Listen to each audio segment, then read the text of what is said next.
देखिए अपन आज करेंगे डबल ऑब्जेक्ट वाले ऐसी वॉइस, जैसे people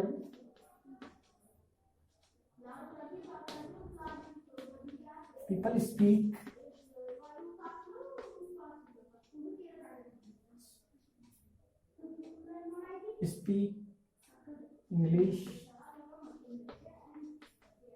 all over the world.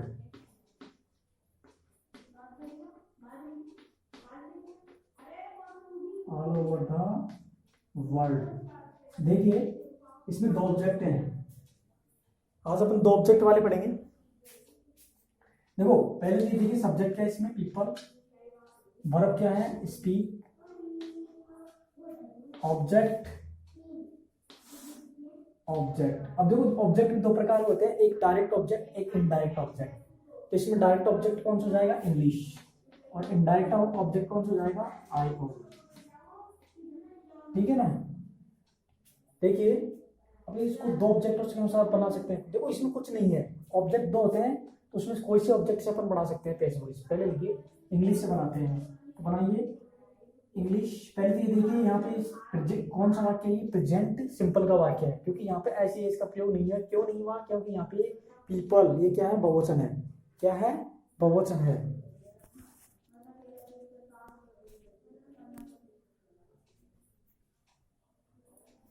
हाँ देखिए डबल ऑब्जेक्ट वाले पढ़ रहे हैं अपन। People speak English all the over world, किस लोगों के द्वारा अंग्रेजी सारे संसार में बोली जाती है। तो देखिए इसमें subject, verb, object, indirect object. तो देखिए इंग्लिश से बनाते हैं, पहले इंग्लिश से बनाओ। इंग्लिश सिंगुलर है इसलिए अपन किसका प्रयोग करेंगे, जब मैंने कहा था एस ए एस या प्लूरल हो जाए तो किसका प्रयोग करते हैं, इस टेंस का प्रयोग is am are plus verb की थर्ड फॉर्म। तो English is.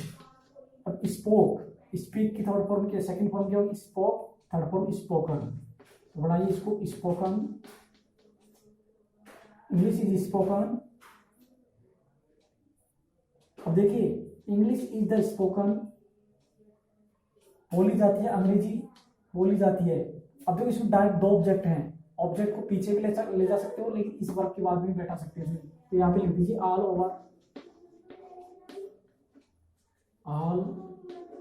Over the world. अब देखो अपन पढ़ते हैं, अभी दो चार नियम है वो मैं बताऊंगा बाद में। People, something, someone, anyone, we, they, इनको अपन एक्सेप्शन यानी इनको लिखते नहीं है बाई लगा के, ऐसे छोड़ देते हैं। क्यों छोड़ते थे, क्योंकि ये अफवाह होती है, पेश वॉइस की नियम है कि इसमें जब पीपल आ जाए, समथिंग आ जाए, anything, we, they, somebody, anybody, ऐसे शब्द आ जाए, उनको अपन बाई लगा के शब्द यूज यहाँ पे नहीं करेंगे। तो ठीक है, तो इसको अपन यहीं तक छोड़ देंगे। Speak English is the spoken on the over world. अब देखो इससे बनाते हैं अपन, इस ऑब्जेक्ट से बनाते हैं। तो बनाइए इसको, डबल ऑब्जेक्ट है इसमें, all over the world, all over the world, पूरे संसार में बोली जाती है। देखो all the over the world, अब ये क्या हो गया, सिंगुलर प्लूरल है, एक वचन होगा, तो इसमें किसका प्रयोग करेंगे, is. All over the world is.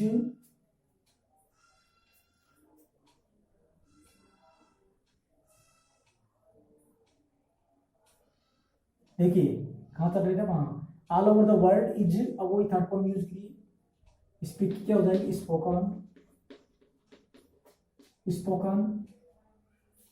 All over the world is spoken,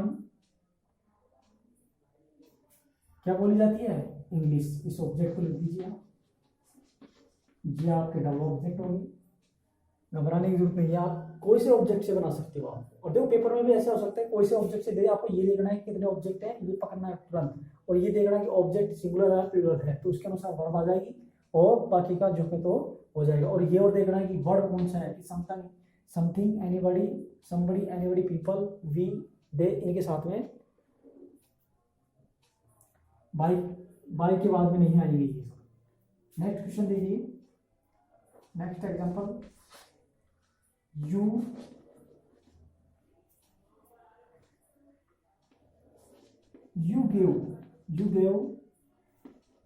you gave me some fruits. तुमने मुझे क्या दिए थे? सम फ्रूट दिए थे। अब देखो इसमें ऑब्जेक्ट कितने हो गए? दो ऑब्जेक्ट हो गए, मी और सम फ्रूट्स। तो देखो ये तो क्या हो गया? सब्जेक्ट, वर्ब, ऑब्जेक्ट, ये भी ऑब्जेक्ट हो गया। इसको आप आईओ मान लीजिए, डीओ मान लीजिए, ये आईओ मान लीजिए। अब देखो कोई से ऑब्जेक्ट से बना सकते हो आप। तो मी से बनाइए, पहले आप मी को लेके आओ इधर, मी को लेके आओ इधर। मी का क्या हो जाता है? ऑब्जेक्ट को आई। अब गिव, अब देखो यहाँ पे देखना है आपको, गिव कौन सी फॉर्म है? ये सेकंड फॉर्म है, यानी अपन को पता लग गया कि फास्ट इंडेफिनिटी का वाक्य है और सिंपल का वाक्य है ये। तो अपन जब सिंपल सेकंड वर्ब होती है उसको किस में कन्वर्ट कर देते हैं? वाज या वर प्लस वर्ब की थर्ड फॉर्म में। तो देखिए, तो आई के साथ में क्या आएगा? वाज या वर। तो लिखिए आई वर, आई बहुवचन है तो इसलिए वर, आई वर। गिव की थर्ड फॉर्म क्या हो जाएगी? Give, gave, given. I were given some fruits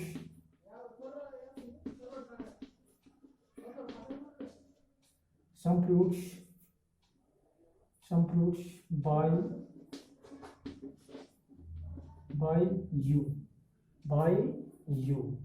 ये बन गया। अब बनाइए आप दूसरे ऑब्जेक्ट से बनाइए। सम फ्रूट्स इधर लेके आइए, सम फ्रूट्स। अब देखो, अब आपको थोड़ा सा क्या ध्यान देना है यहाँ पे? सम फ्रूट, यहाँ पे तो वो प्लूरल हो गए, सम फ्रूट्स एक वचन है, सिंगुलर है, प्लूरल है। तो यहाँ पे देखिए आप प्लूरल हो गए यहाँ पे, क्योंकि सम फ्रूट्स कुछ फल। तो यहाँ पे भी क्या हो गया? ये वर्ब हो गया, वर्ब होगा, वाज नहीं होगा क्योंकि यहाँ पे बहुवचन हो गया। तो सम फ्रूट्स, वही गिव की थर्ड फॉर्म क्या हो जाएगी? गिवन। आगे देखिए गिवन। इसके बाद में ऑब्जेक्ट कौन सा रह गया? अब देखो, जब इनडायरेक्ट ऑब्जेक्ट होता है ना, डायरेक्ट ऑब्जेक्ट जो किसी पर्सन से संबंधित होते हैं, है ना, तो उनको अपन किससे लगा के करते हैं? जो कनेक्ट करते हैं टू से, टू, मी, आगे क्या कर देंगे? भाई,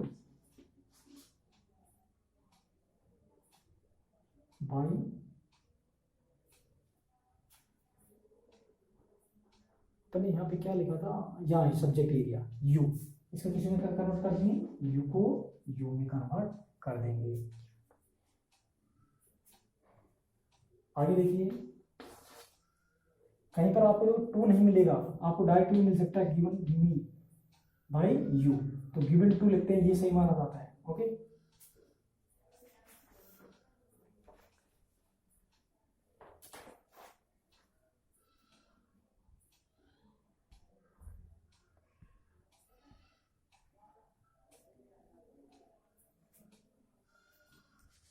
राधा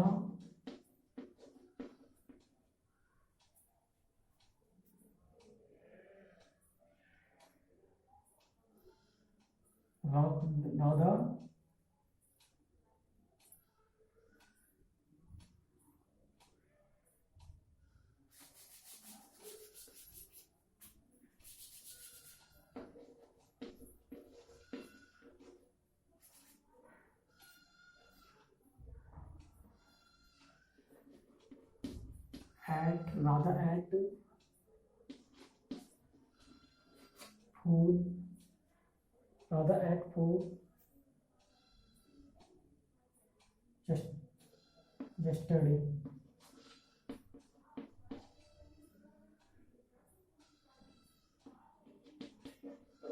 देखिए, इसमें डबल ऑब्जेक्ट नहीं है, इसमें एक ही ऑब्जेक्ट है। Radha had food yesterday, Radha ने कल खाना खाया। देखिए, सब्जेक्ट, वर्ब, ऑब्जेक्ट, ये क्या होगी आपकी? ये ऑब्जेक्ट नहीं होगा, ये क्या कहलाएगा? एडवर्ब। देखो एडवर्ब भी आ सकती है यहाँ पे इस इंग्लिश में। तो आपको अपने को घबराना नहीं है, ये देखना कि ऑब्जेक्ट है कि नहीं है। फूड, अब देखो फूड, अब पहले ये देखिए टेंस कौन सा है? एट। अभी मैं जो भी क्वेश्चन कर रहा हूँ ये सब सारणी के आधारित हैं। तो एट जब सेकंड फॉर्म आ जाती है किस में कन्वर्ट कर देते हैं? पास्ट सिंपल को किस में कर देते हैं? वाज वर्ब में। तो लिखो फूड सिंगुलर है, इसलिए यहाँ पे क्या आएगा वॉच, फूड वॉच। ईट की थर्ड फॉर्म क्या हो जाएगी eaten, eaten, food watch eaten.